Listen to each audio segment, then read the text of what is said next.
It's rare, but we'll give it a shot. So welcome to 1 Million Cups. We're going to get some more people straggling in along the way.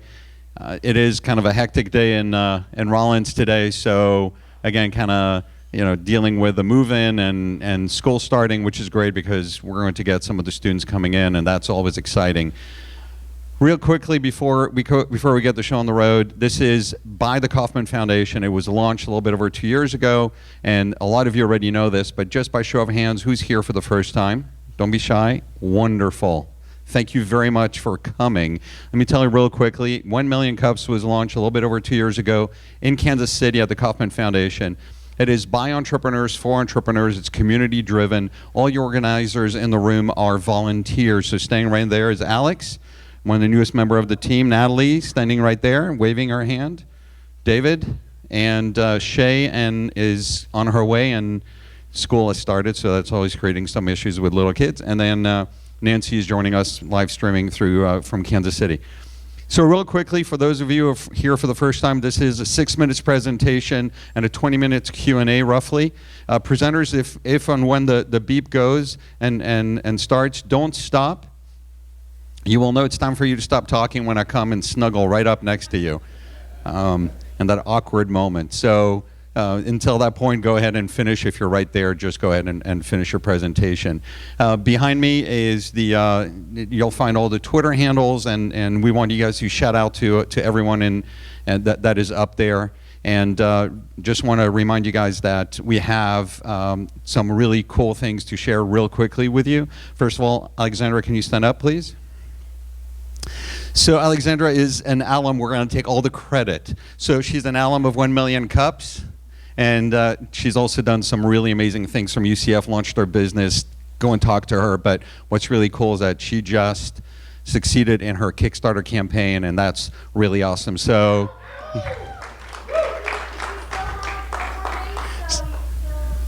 exactly. Don't be shy. Go and contribute. So go and talk to her, and she'll be able to tell you all about what she does. Sitting in the back is our wonderful sponsor from Barney's, Jonathan. Make sure you give him a big round of applause. If you're drinking coffee today, it's thanks to him. So go take some pictures with him and embarrass him and post those on all the social media outlets. Real quickly, again, 6 minutes. The presentation format is going to be a friendly, uplifting. We are constructive, not destructive in our approach. So this is not Shark Tank, it's Guppy Tank. And we are going to just launch this. So who's going first? All right. Welcome, JP, with Direct Audio.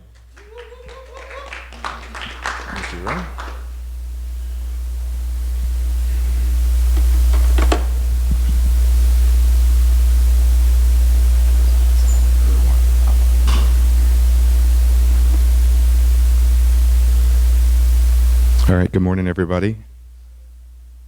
My name's JP. I'm with Direct Audio, and entertainment over the years has changed. Technology has progressed, and today customers are more discriminating than ever when it comes to options for entertainment. Hold on. You gotta love that. When it comes to options for entertainment, they expect more choices, and they're harder to entertain. Businesses like sports bars and gyms struggle to distinguish themselves in their entertainment options. Right now, the current trend is for more and more TVs and bigger TVs in the room. If you couple that with large crowds, what do you have?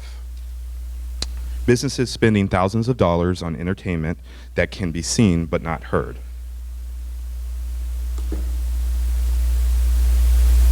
Direct Audio solves this problem in a big way. We have a totally new technology that streams the audio off of any TV that can be seen and not heard to anyone in the room via their smartphone application. Direct Audio includes a hardware system that we install at businesses. We also With that, once our unit's installed, we can stream to 6,100 different individuals up to 8 different channels at any given time. Okay. So our direct audio app is free to download. Users will get a 15-minute trial in order to hear the audio and decide if this is something that they want. And then we give them options for conversion from a simple 99-cent charge for the rest of the day. If you're a big user of direct audio and you come back every day, we have a $5.99 monthly charge. And if you're still not sure after 10 minutes of the preview, you can like us on Facebook for an additional trials. So essentially, what direct audio does is provide an increase to the user experience while creating new revenue streams for our restaurants that sign up with our services. We also have in-app marketing. This is an example of our alpha version. Our beta version should be released this weekend, which is totally new and it's exciting, very interesting. But we have in-app marketing that allows businesses to better connect with their customers. We increase their brand awareness. We help businesses learn about their customers through our soon-to-come real-time data and analytics survey.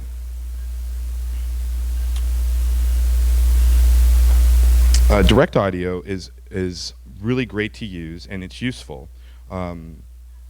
We will ensure that when it's time for people to watch, sports fans to watch a game, that they'll be choosing venues that adopt the direct audio systems.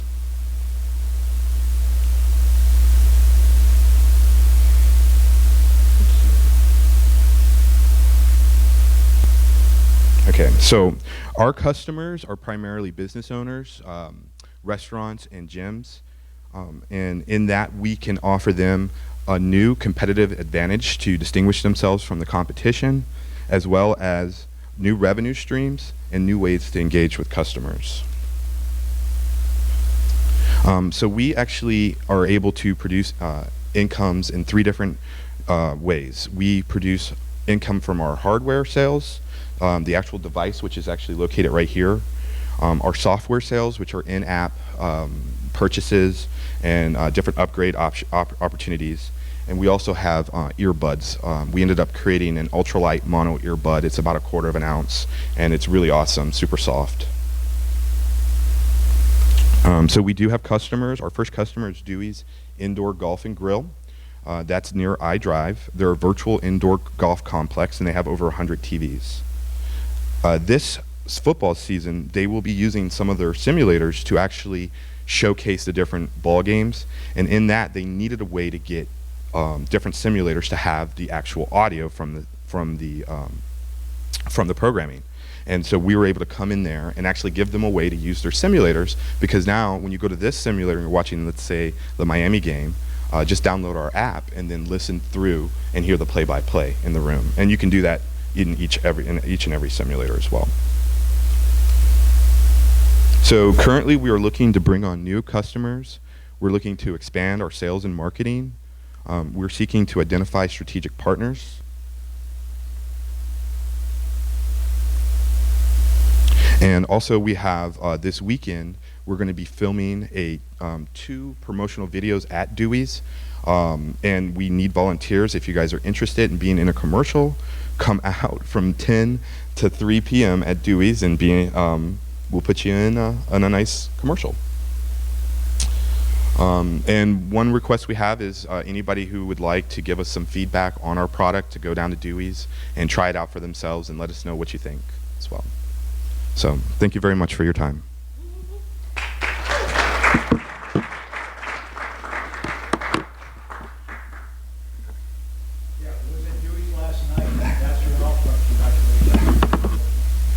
Thank you very much. Yes, that's our alpha version. The beta is going to be a lot more exciting, user-friendly, and it's a lot better looking. And the bartender, we asked to buy an earbud, but the bartender said they didn't have any. They didn't have it. So you need to replenish them, or yeah, well, they probably do. Here you go. Or more training on the bartender.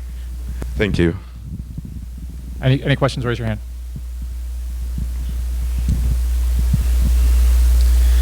So I'm interested about the revenue model that you have.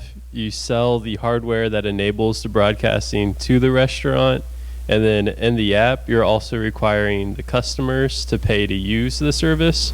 Do the restaurants get a cut of that, or how is there some kind of sharing plan there? Yeah, that's a great question. Actually, we do a 50-50 split. So I designed and dreamed this system to work very much like the jukebox did of days past, where you're where you have a new level of personalized audio at a public place, and in that, then we calculate exactly what we collect out of that location. Now, it ends up being about 30-30-40 because of everybody else, like the government, taxes, and everything else.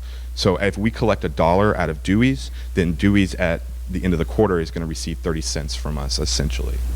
And we'll collect 30 cents, and then taxes and Google and Apple will probably collect the rest. Thank you.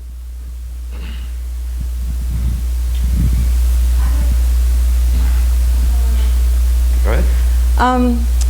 So I've been discouraged from going to the movies lately because of the teenagers who don't shut up behind me and the baby that's crying over on the other side. So is this something that could possibly become available to movie theaters? Yeah, I mean, there was almost like a drive-in out, I think it's in Apopka, and we were thinking about talking with them because it's essentially like a movie in the park. One of my really grand ideas in a perfect world, if I could get support, would be to have a movie on the city, which we could shoot a movie on the side of a building, and anybody in a 4-block radius could download our app and hear that movie. So that's something that I'd like to see happen in the future. So when a individual purchases a daily or monthly, let's say they purchase the monthly pass, can they then go into any place that uses it? In that case, if they can, that business would not receive any of the money when they purchase the monthly access. Is that correct? Well, yeah. So with the monthly passes, we'll split the whenever the revenue was generated, but after that, we would, as a company, keep that. So that would be our loyal followers, and indeed, then you could go to any location and use it as much as you wanted. So it would be more about that would be a marketed customer that we landed, but so that recurring bill would go to the business. Okay. But would you see any friction with businesses who say they have people coming in with monthlies and they're not getting any cut of that whatsoever, but they have to pay for the hardware? Right. So what ends up happening actually is the hardware actually pays for itself. So this is a service that actually pays for itself, and so there's not any loss to the business other than benefits. They've distinguished themselves from every other business around them because now that people can come in there and have a unique environment, people actually stay longer. More people will show up because of the service. So the cost of the hardware is substantial, but with the split, and we do a 90-day, so I do it every quarter, our calculations based on Dewey's is more like they have 30,000 unique visitors through there. If we converted 10% of them, then we'd be generating around $3,000 a month. And in that, at the 90 days, when the bill actually came on the equipment, should be almost totally paid off. And so it's not so much, everybody benefits from the customer who never had a service, or there's nothing like this currently, and people have an extreme desire to hear, if you're a big NASCAR guy, you should be able to go somewhere and hear your team. Thank you. What about the earbuds? If I go to Dewey's and I want to listen to this, do I purchase earbuds, or are you loaning them to me? And if so, is there some sanitation issue? That's a great question. Here, have an earbud. You can have one too. So what we're doing right now is I'm giving out as many earbuds right now in the beginning as needed. So if somebody comes in, sees one of our banners, sees one of our advertisements, and says, "Oh, hey, I can listen to that TV if I download this app, but I don't have an earbud." Well, we should have them for you. They do have earbuds there. I don't. The staff was probably. What's the cost, and are you? So very good. I actually sell these online. So we're selling these on Amazon, and we're getting some really good traction on it. And I'm selling them on Amazon for right around $3, which is about $9 less than our anybody comparative to us. Mono earbuds Also, ours are a lot more stylish than any of our mono earbud competitors, and they're ultralight as well. So we make money on the back on Amazon. We give them out to our customers who use our app. Subsidizes that. I saw on one of your slides you said analytics coming soon. Yes, sir. What data are you capturing, and is that to benefit you, or are you trying to use that to create a different revenue model? Sure. Here, have an earbud. That's a great question. So, yeah, so my dream is that right now, if you guys are probably all aware of going to a restaurant, and then at the end that they give you the receipt and they say, hey, guess what? Go home, log in, you can win something maybe, and tell us about your restaurant experience. And I can tell you probably 99% of us has never done that, because by the time we get home, we've moved on. So what I believe we should be able to do is be able to catch real-time data analytics from people enjoying a restaurant experience in real time, because the app is only used mostly for hearing audio. That means that we have a whole screen that we can ask questions, and what we're building is a really fun, easy way to take a survey that you really almost don't know that you're taking a survey. And in that, then we're going to be able to get real key metrics back to the restaurant owners, and then we'll probably charge an additional services for people who want those metrics. And if they don't want them, then we're going to use them for ourselves, because in that we can ask questions about how much more would you pay, or where else would you like to see this service, things of that nature. You like that one? Thank you very much. Come help me, because I need help. What is the process to go from one event to another? If you're in a room with 100 TVs and you want to go from one game to the next. It's a great question. And so we did a lot of work on that. Can I toss you an earbud? Is that okay? You all right with that? Uh-oh, I missed them. Sorry about that. So our system, we actually developed multiple brand new codes for mobile applications that's never been written before. And one of our major problems was hey, we're on channel A, let's get to this game over here, and then the buffering and everything that went in. So we actually had to engineer this brand new way of sending signals that cuts it, and then it was crazy. But it's a seamless button integration now. So if you're on channel A and you're listening to whatever X game, if you go to channel B, it's almost instantly, it's almost instant. And by the way, we are at a half-second lag. We do have a competitor with $3 million, and I'm still bootstrapping. They're at 2.5 seconds. So we created something that even the big money couldn't do. Have you considered direct audio as a platform for audio tours at like a museum, an art gallery, tourist attraction, something of that nature? Yeah, that's awesome. I am trying to get with the Dr. Phillips Center right now, because here we go. We're trying to get with the Dr. Phillips Center in regards to that. I know that they're going to be projecting on the outside of a building. We'd like to be involved with that. If you walk up to the Dr. Phillips Center, it'd be nice if we could install our system, and then that thing on the side of the wall, you can hear it now through the app. And we could also integrate through the rest of the building. If you go to an exhibit, then you just hit this button on your app, and then the information comes out. Yeah, I mean, that would be perfect. These are all opportunities that we've built the system for, and would like to begin to try to, get serious momentum behind that. Okay. I have a question. Okay. Maybe it's even more of an answer. I'm seeing some other applications for this as well. There's a friend, and I won't get into all that. That's a different meeting. But there's somebody I think that might be of interest to you. Look up a company called Vortex Immersion. I'll try to get you a link if I get your card. Okay. The CEO, he finally got a chance to fire himself. He's now the marketing director. He's so happy. Okay.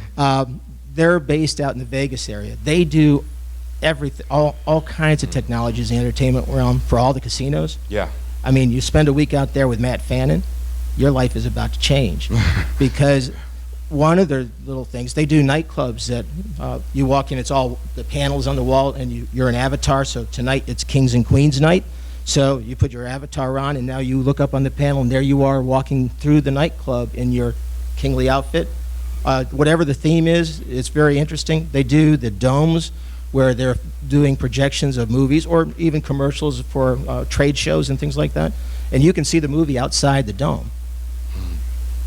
So it's transparent, very interesting technology. There's about 7 things that'll, each one gets more mind-blowing than the next, but that's a good place, because I think they could use what you have and integrate it in. What if the avatars up there could talk to each other? Oh yeah, I mean, yeah, that's a great comment. I appreciate it. Danova's my business strategist right here. You should tell her she could probably get that note from you.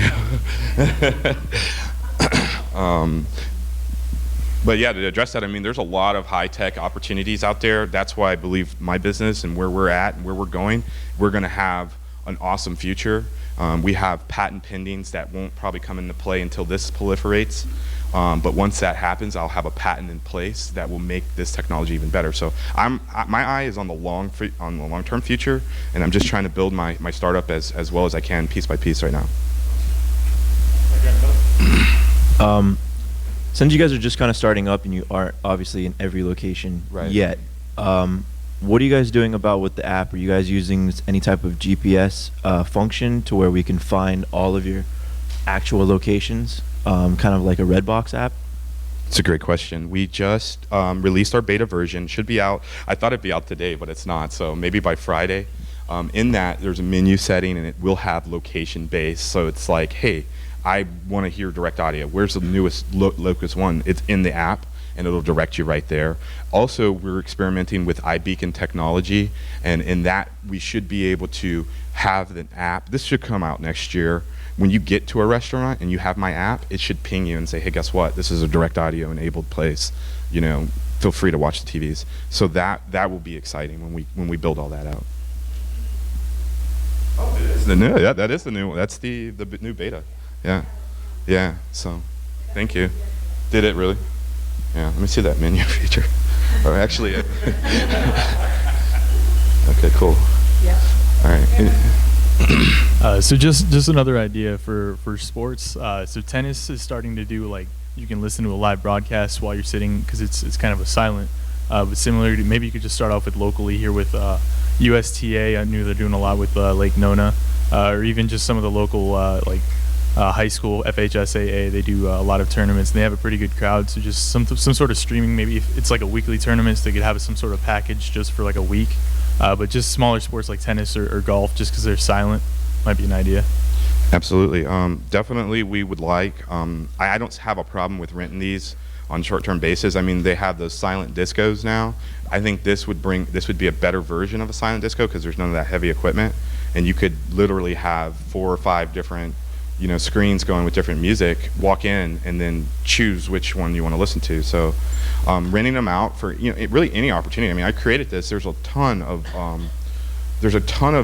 problem space, I guess, that can be applied. It's more or less getting the right people who want to make something happen with you.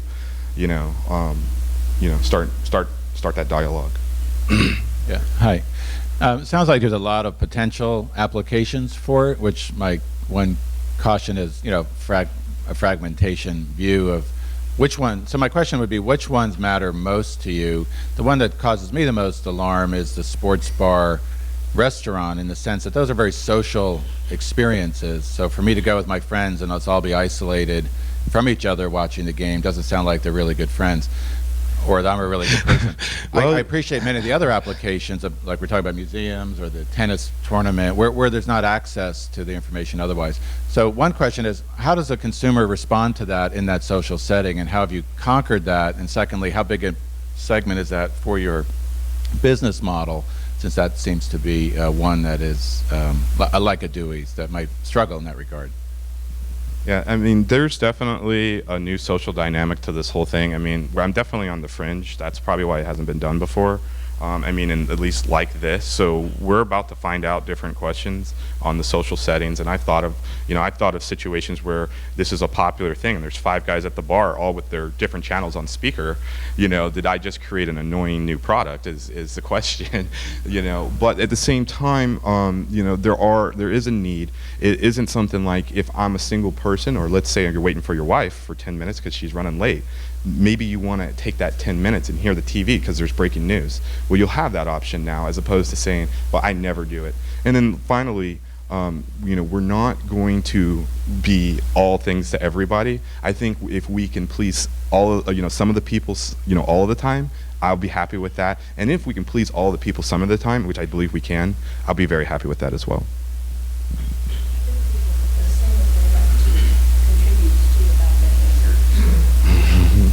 Yeah, and then the mono earbud too. That's why we created this mono earbud, and it's very sexy. It's very light. It's something that you can put in your ear, but you're not shutting out the world. You can hear something. You're a little bit more immersed. So you will have friends that really do want to watch the game. You just don't know it yet. There are people that are like, they'd rather watch the game than hang out with you. You're about to find out.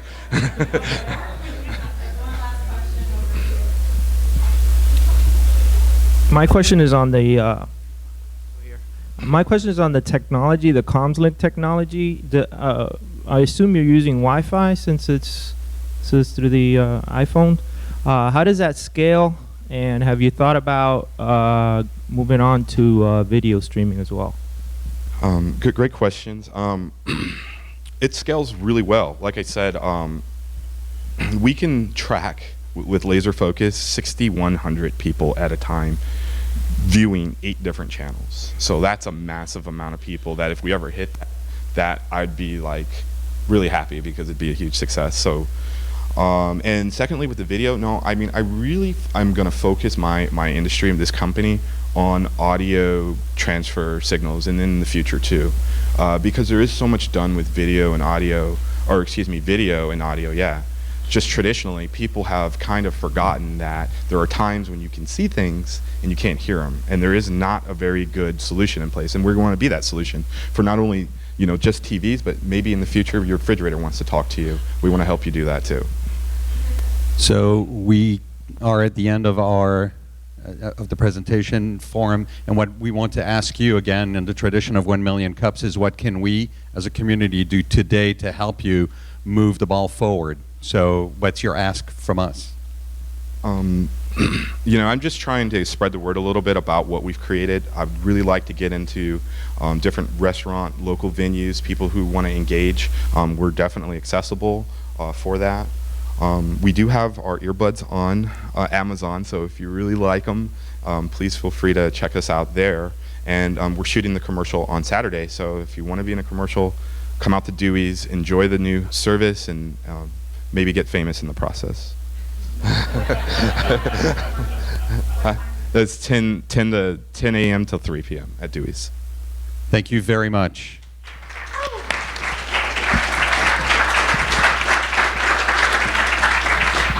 We got more earbuds if you need it. You want to switch us? To complete the pair? Yeah, I'll get. So real quickly, I want to tell you that if you recall, last week on Wednesday, I encouraged everyone to vote profusely for Complete the Pair. And so just to tell you, thanks to you guys and the community support, Complete the Pair won the startup pitch. Yes. And now I'm going to let the other shoe drop. Get it? Hint. And so we're pitching again on Friday. So we're now in the finals. We're pitching against 2 other startups. And that means please listen, please vote, pay attention to the social media channels. We're going to go out there and push it hard again.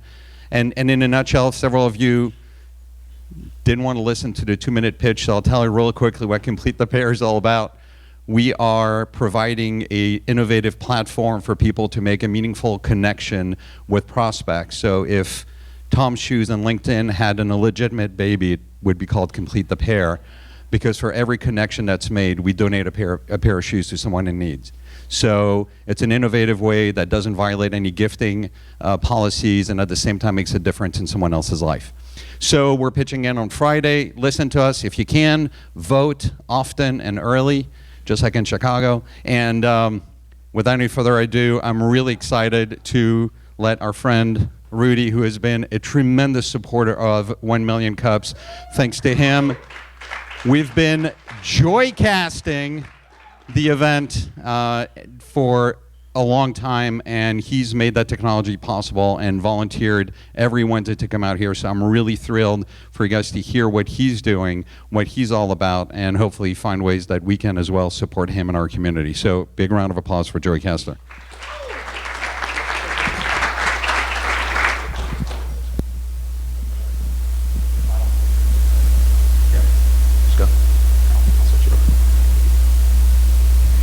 Good morning.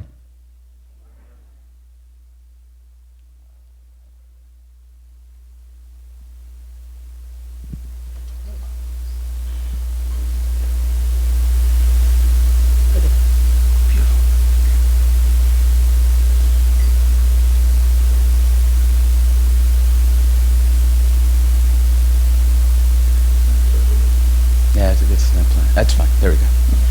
Good morning. My name is Rudy Ellis. I'm the CEO and co-founder of JOICASTER. Oh, no, that's fine. That's fine. Oh. What's the problem?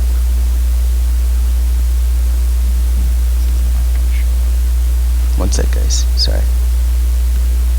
Google Hangouts pops up all the time. I'll hit her into the video.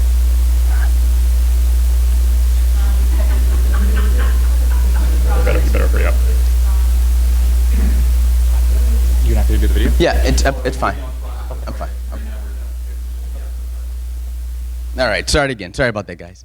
Good morning. My name is Rudy Ellis. I'm the CEO and co-founder of JOICASTER.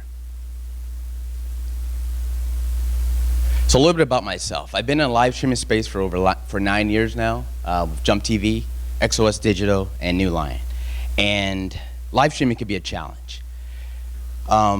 One of the things I realized that there isn't an easy way for a content producer to create and manage their streaming process. And so I actually pitched my idea at Startup Weekend in November. Didn't get selected, but I stuck around that weekend, and I enjoyed the process.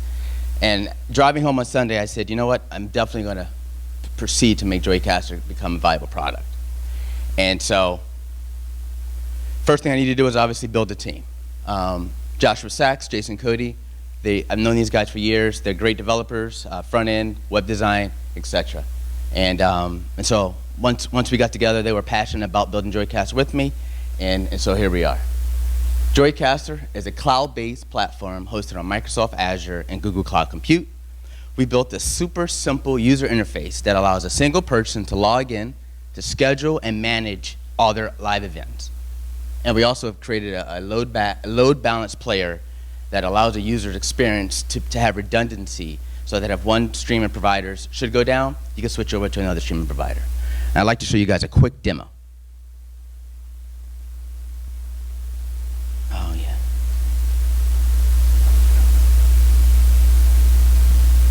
One sec. You're in your animation. I don't need presenter mode, I guess. Gotcha. All right, so when the user logs into JOICASTER, they're presented with our screen. There we go. Should I be able to do this? You can do it, just going to be hard to see. Maybe I won't, because I need to be able to see what I'm doing to show them. So when the user logs into JOICASTER, yeah, I'm not going to be able to do this. When a user logs into JOICASTER, I'll just kind of visually show you. This is the confidence monitor. They'll go through the process of authenticating to their providers that they see fit. And it's a wizard. So first thing they'll do is they'll log in and create their profile, okay?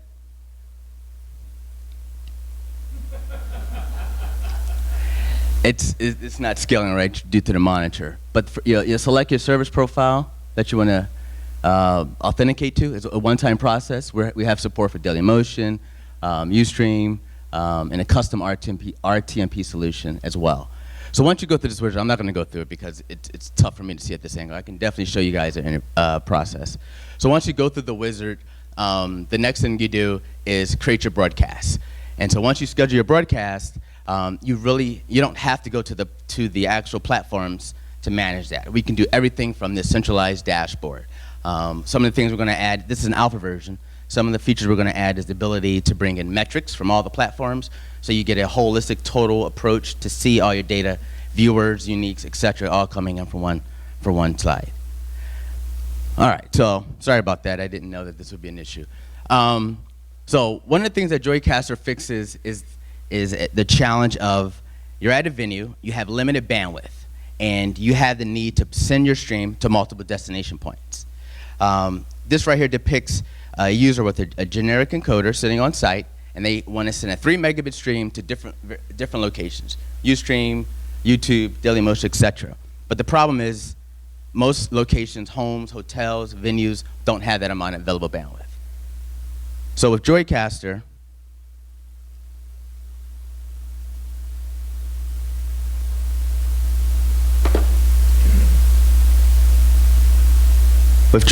we've taken that problem, and you send us your 1 3 megabit stream, and we'll send it to all the platforms because of our infinite bandwidth ability in the cloud. So you no longer are hindered by the ability to outpush the one stream. Our goal is to simplify online video delivery. I don't think this is working.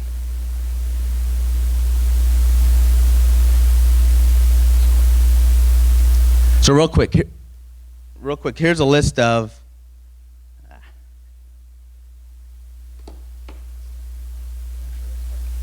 one sec, guys. I want to go back to the previous slide. So what I've also listed here is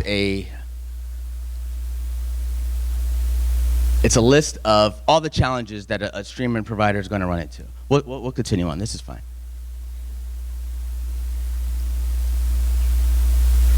Okay, so if a user were to try to do this themselves, here's some of the things that they would be faced with. Streaming staff, capital investment for having multiple encoders, again, back to the available bandwidth streaming capabilities there. So our goal is to provide a solution to do it all within JOICASTER. Let's go to the next slide. How do we plan to make money? We're going to take a 3-phase approach. The first phase is enterprise. Kind of really utilize my skill set in the industry and go after B2B businesses. Secondly, introduce a subscription model. And then third, a freemium model. I'll quickly go through these.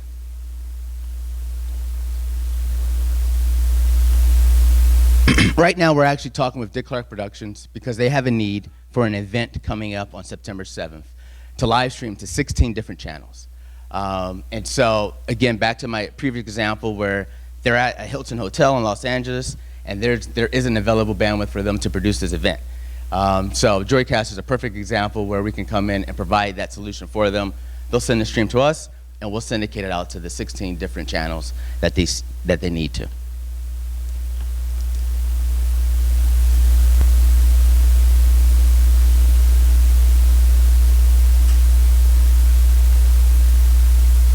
Currently, here's some clients that we're working with, and here's some clients that we have in our pipeline. I'm going to kind of breeze through this because of time. And the freemium model, so once we've matured our product, our goal is to open it up to users so that they can sign up for free. And in exchange for them signing up for free, we'll monetize their content on the JOICASTER network. And what we'll do is we will use PPC and video ad serving technology to monetize their content and recoup some cost in exchange for them utilizing our platform for free. Quickly, there's a listing of some of the competitors out there in the space. There wasn't really a competitor that provided an end-to-end solution that we do. There was Make.TV and Wirecast do some of the things, but not everything, i.e. Event management, API integration, and with my Wirecast, which is a software solution, you're locked to the CPU utilization and bandwidth limitations provided by the on-site. And so we actually see them as a partner. We can actually work with Wirecast for a user to be able to send their stream to JOICASTER, and then also Make.TV, they can wind up being a destination point at some point. Real quick, if you guys haven't heard of Twitch, Twitch is a live streaming software that focuses mostly on the gaming industry. This will give you kind of an indication of the size of the market. They've had great growth over the last 3 years. 40% growth year after year with their subscriber base. And they were really attractive enough to Google. So Google made an acquisition of them practically a couple weeks ago for $1 billion. And that niche market of the 3% of the live streaming space equated to $1 billion, where we see the total market for online video to be approximately $34 billion.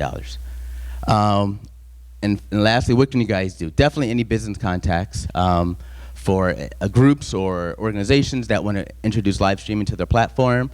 Angel investors, introductions. We definitely are in a fundraising round, so we can fully bring on a full team to get to market faster and make improvements to our offer product. And then also follow us on JOICASTER. Thank you.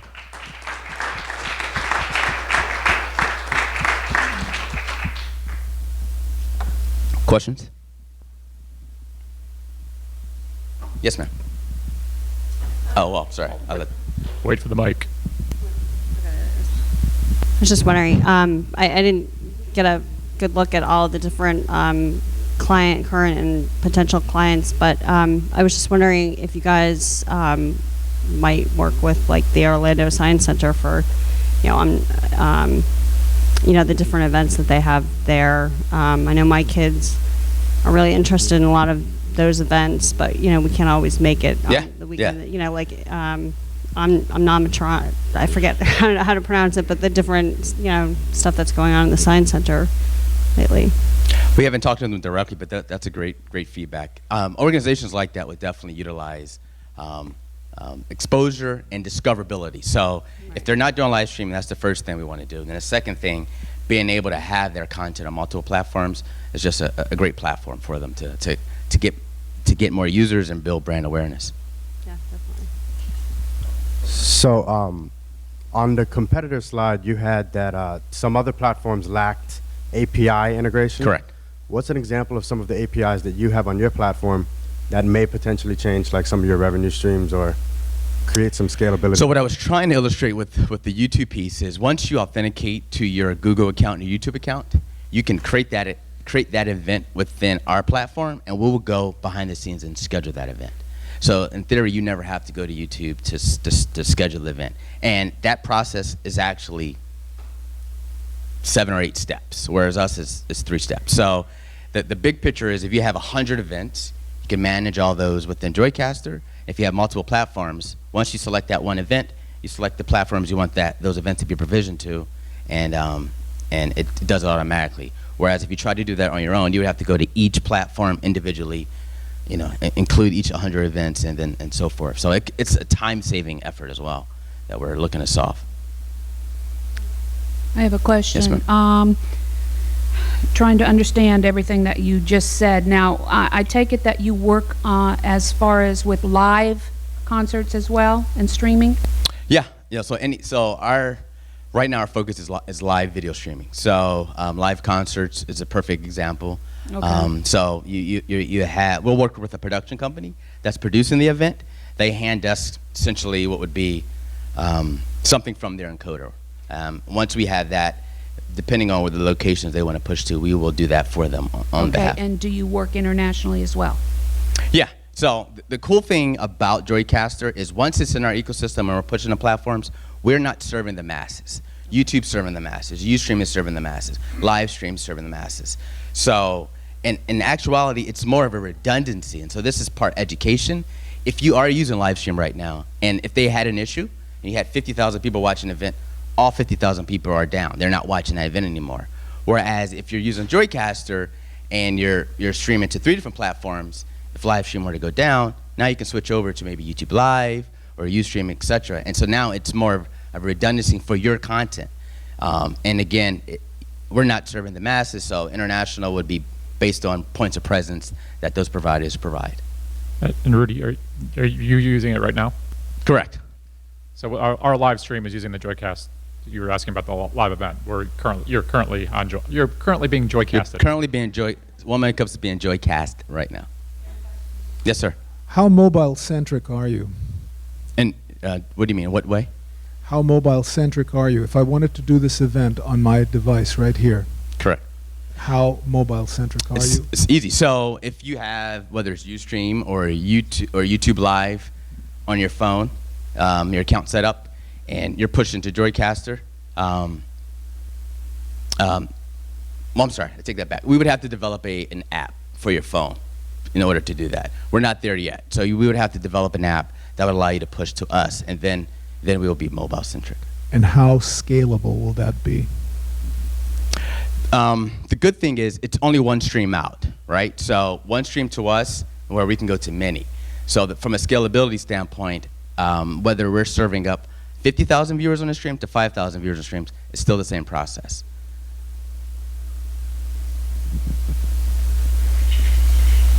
First off, thank you so much for doing this for us. We really, really appreciate your support of our community. So my experience with JOICASTER as a digital marketer, a lot of my clients are intimidated by live streaming their events. It seems like there's 50 steps and there's all this equipment and this just huge process that they don't want to touch. Yeah. JOICASTER kind of feels like going from a flip phone straight to the iPhone, right? Because of the usability. Can you talk about how simple it is, kind of from the user standpoint, to maybe live stream their own event? Yeah, so there is, so that's one of the reasons why we took the approach of going after the B2B market, kind of use the white glove service to kind of give the education and teach some people the steps to JOICAST an event. Once you have your encoder set up, that's going to always be that process. You're going to have a piece of software or hardware that allows you to get a video feed out. But once you have that piece down, the steps is pretty straightforward. It's pretty much 4 steps. You log in, you authenticate to your profile, and you schedule your events. And once you do that, you hit start on your encoder, start inside of JOICASTER, and you're live. It's pretty straightforward. Hey, Bess. Hello, Rudy. As you know, I'm excited about this because we live stream quite a bit. First question, would this add any delay to the live stream at all with this extra step? No delay, because we're not live transcoding it. We're not doing anything to the data coming in. We're basically repeating that stream. Okay. So, and my second one, I think I've talked to you this before about it. Have you all considered, because in my perfect world, on Florida Swim Network website, we have the video player that the user looks at with different tabs. They could click to watch it on YouTube, click to watch it on live stream, click to watch on Ustream. yeah, if I can get out of here, we're actually. I'm hoping that's something you're developing. Yeah, so give me one sec. I can show you guys. This is all.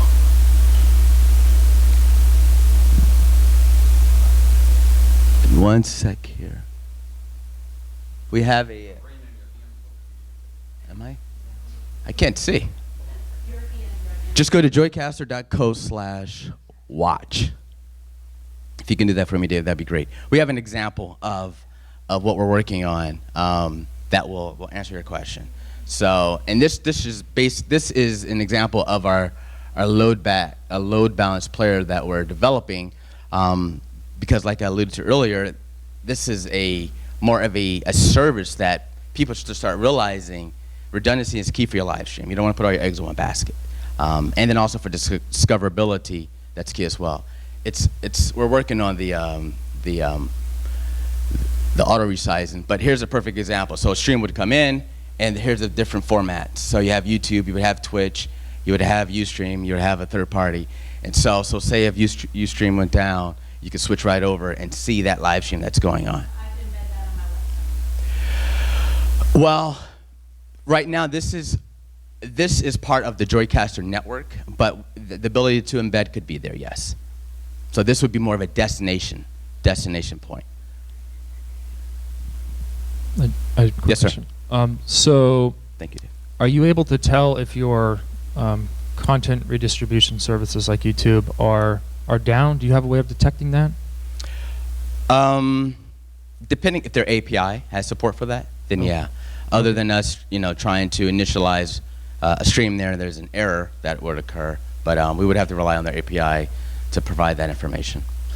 And I had another quick question. Do you have any way, or have you thought of setting up a system where people might say, hey, I'm interested in watching this stream coming up, like for the Science Center, for example, and you have some kind of automated thing that says, hey, in an hour, that stream you wanted to watch is coming on. Because a lot of times these are, they're time sensitive, so people want to watch when they're live. So just wondering if you had any kind of reminder system. That's a great feedback. Those are some of the things that we do. We're going to add to the dashboard element. So once your event is scheduled, you'll have the ability for tweeting and Facebook alerts going out to let you know that your event is about to go live and is live and so forth.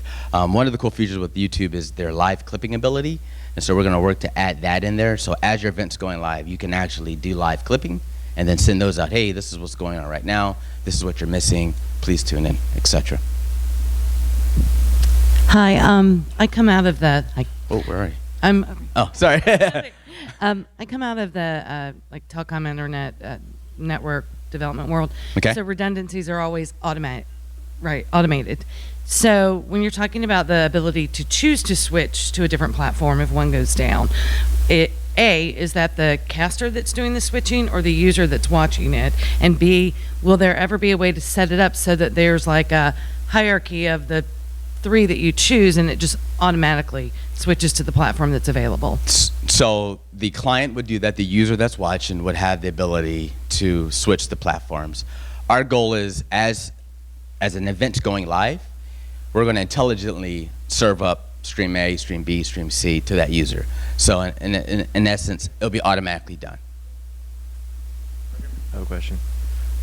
Now, where are you guys getting the actual video from? I mean, I understand that for large events, there's going to be production companies with full HD quality video streaming through those. So I'm guessing you're going to be using their audio and video to stream to your guys' site. Now, when it's like a smaller event, let's say it's just a local venue, maybe it's even a stand-up comedian that just came to a small a bar or an event in downtown, are you going to be able to utilize that same platform with people who are you getting your name out there through like video, kind of like what he was saying with the phone? I mean, if somebody wants to just stream it through HD quality on their new phone or something like that, Sure. you're still making that very accessible? Yeah, so that would be something obviously in the pipeline is for mobility, definitely having an app that allows you to send directly to the JOICASTER network. That would be key there.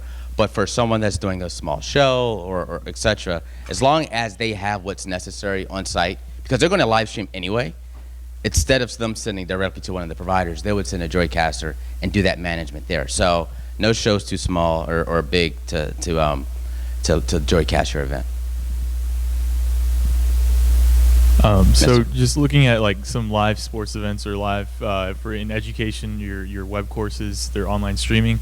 So if there's an issue with buffering or something, is there a capability just to go back like a few seconds to see what you missed, or when a program is concluded, in future possibilities, is it possible to look at it? Yeah. So for example, the 1 Million Cups we're pushing to YouTube, and inside of YouTube they have a DVR capabilities. So as long as that platform supports that, then you'll have that feature set there. And back to the sporting, one of our clients we're actually servicing is FIU, Florida International University.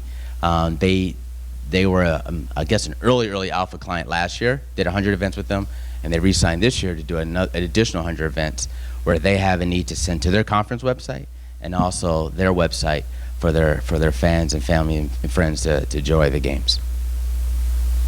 Okay. Yes, sir. You had one page that was up for like a second. Sorry. And it was yeah. like different target markets or viral networks that you could go into. And one was churches. Correct. I have a lot of influence in that space. And for me, the big question is going to be for an early stage development church. There's one that I was coaching a guy yesterday, and this was on capital development for something. He has something that's called Venue, and these are churches that are inside of high school auditoriums. It gets rid of the brick and mortar concept. So now he can spend more money that comes in for actual needs in the community. So it's kind of an interesting model. But here you have an incredible auditorium that's been donated in exchange for your participation, building food pantries. It goes on and on. For him, this would be an ideal thing to get in. My question to you is, what are we looking at in terms of initial capital cost to be able to play? Because he doesn't have the camera equipment yet. So just to do a decent job. Gotcha. So, so this setup right here, tripod, camera, adapter, $600. You can have the whole kit, if you would, for $600 to do that. And that's actually one of the core user bases that I was thinking about initially when the idea was conceived. Is there's probably 10 or so faith-based streaming networks, and once you pick that network, you're streaming on that, but you're missing out on the monster of YouTube. If you're able to stream to a YouTube page the same thing and not impede on your workflow, that's key. And maybe now you're getting monetizing some content that you have there. You have the archive purposes. There's so many pluses to do that, and it's just more of an education, And so that's kind of where it started. And it's, well, faith-based could be one platform. This could be applicable to any type of market. So, Rudy, we've reached the end of the present. No, it's fine. No, it's absolutely okay. We have, obviously, you put up a slide earlier that said, "Here's my ask." Yes, sir. So if anyone has a bag of cash, they should come and talk to you right after this, right? Immediately. Immediately. You know how to use it. And then obviously, what are some other things that we as a community could do to help you right now? Definitely support us by following us on Twitter. Any feedback, any connections, anyone that you may know from a marketing standpoint that wants to do live streaming, like Shay mentioned, that a little apprehensive about doing that, definitely give them my contact so that maybe we can reach out and give them a solution that makes sense and give them just guidance as well. Wonderful. Thank you very much, Rudy. Thank you.